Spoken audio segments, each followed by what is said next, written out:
Where was I? Oh, yeah, talking about a split government, which is what the Christian demons are just licking their chops about. Where was I? Oh, yeah, hundreds of thousands of government workers would be without a paycheck when the Christian demons do this. But the bigger threat is if Republicans refuse to raise the national debt limit. And we're going to hit that early in 2023, according to what I've read. And all the details around that get very complicated and convoluted and wonky and shit way above my pay grade. But I've got a brief explanation in front of me, thanks to German. Here's the deal. When the government borrows money, it issues U.S. treasury notes, IOUs. Because the U.S. government always pays its debts, these treasury notes are purchased around the world with the expectation that they are essentially risk-free investments for the buyers. And they are seen as so risk-free, in fact, that much of the current global financial system is built on these securities. But if the U.S. government hits its debt limit, it no longer has legal authorization to keep up with the debt payments and could be forced to default. Now, this is where it gets wonky beyond my ability to comprehend. How in the hell could that happen? I mean, we own the printing presses that print U.S. dollars. No, I don't want to hear this shit about inflation. I understand. That's more bullshit, too, as far as I'm concerned, really. But if we owe $150 and we only have $100, but we have the printing presses to print more money, what stops us from printing another $50 and saying, okay, here, you're paid off?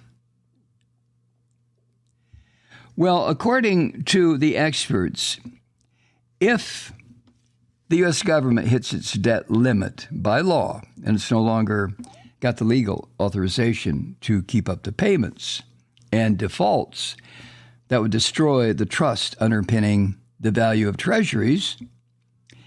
And in my humble opinion, that would also obliterate whatever trust there might be in the American dollar, wouldn't it? Because what are treasuries backed with? The full faith and credit of the U.S. government? What? What is the money backed with? What's the difference between a treasury note and a dollar bill? Well, I guess because the treasury note pays a little bit of interest. The dollar bill doesn't. I mean, it's crazy to me, but this is a capitalist system. So anyway, if the trust underpinning the value of these treasury notes were to collapse, it would cause the risk-free investment that these treasuries are seen as being to collapse also.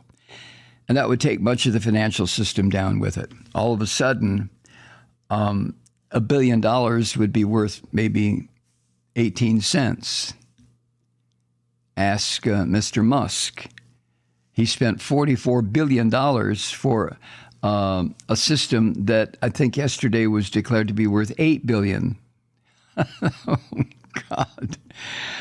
Where was I? Okay, now under Obama, the Christian terrorists repeatedly said, issued this threat on the debt limit in order to push for government spending cuts. And they're ready to do the same under Biden. Now, to the extent that he did, Obama had to go along with this because Obama was not going to leave people out in the cold. He wasn't going to leave people without a paycheck. So a lot of this shit happened during the Obama years. It's happened during every Democratic administration when there were Christian demons in the majority in either house. This is what they do. This is what they do. Now, the Democrats have a chance to preempt the possibility of this happening when these Christian demons take control in January.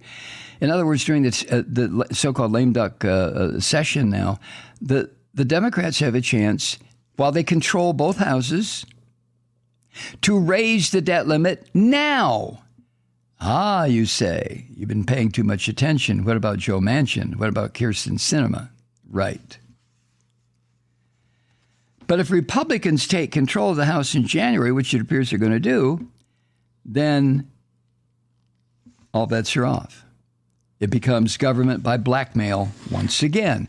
That's the only way these Christian demons know how to govern, through the use of threats and blackmail and lies and distortion and deception, to the extent that most of us normal people, or relatively normal, start to wonder which fucking way is up and which way's down. It becomes confusing. Newspeak takes over.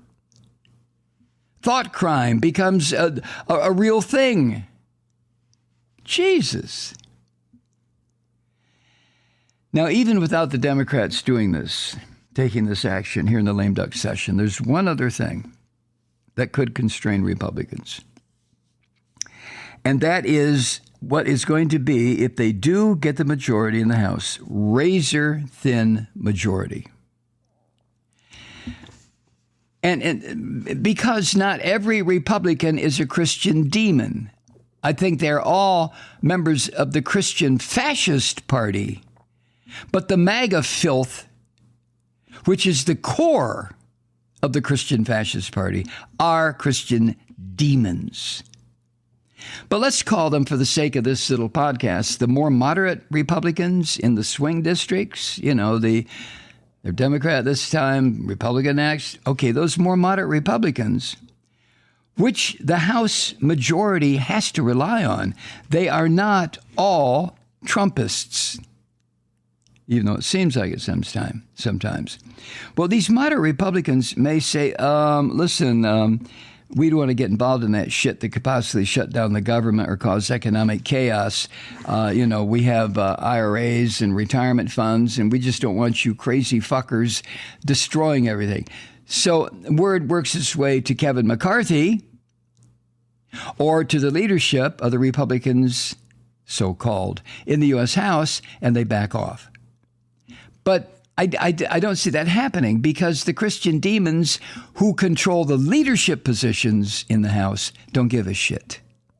They simply do not.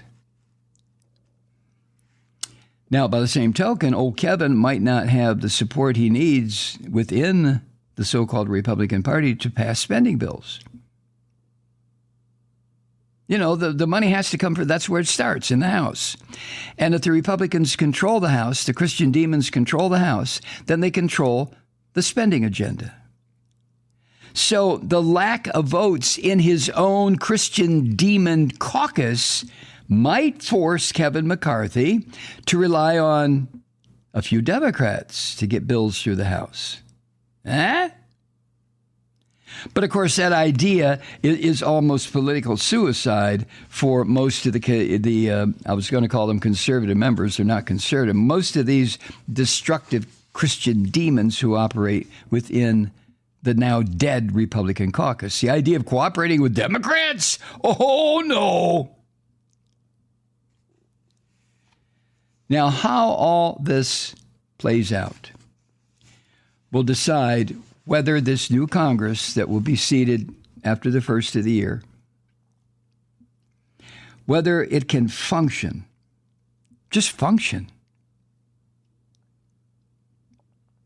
or if a divided government, Senate, Democratic, House, Christian, fascist, whether that kind of divided government is going to cause more dysfunction, more crises, more loss of faith by Americans in our own system of governance, more loss of faith in people outside this country who look at the United States, for better or for worse, as the company that makes these decisions, especially the economic decisions.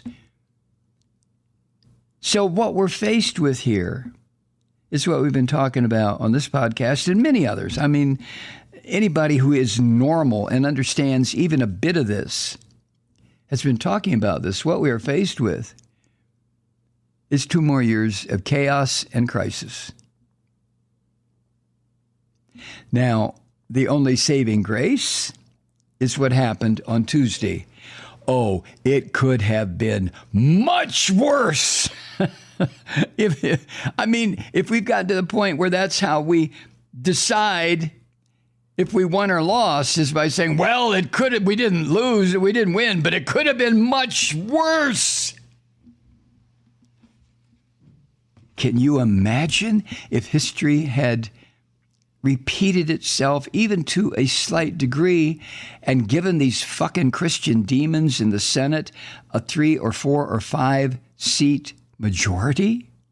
Or given these Christian scum in the House a 20 or 30 or 40 seat majority? Holy fuck. It would have been, end of the line. But that didn't happen, did it? Thank you, Donald Vomitus Trump, for keeping your filthy persona out there to remind Americans what was at stake. Hi, Truth Seekers. Mike Malloy here. You know, the Progressive Voices Network brings you commercial-free commentary from today's leading progressive radio hosts and pundits, like me, Mike Malloy, 24 hours a day. I'm not your typical old guy from the 80s or the 90s talk radio host, and Progressive Voices is not your typical talk radio network. It's a listener-supported nonprofit with no corporate control whatsoever over our broadcast. So hosts like me, Mike Malloy, are free to rant and scream and carry on about whatever we like. We're often controversial, but we're never boring. Weeknights, 9 p.m. in the East, 6 p.m. in the West on the Progressive Voices Network. Always progressive, always on.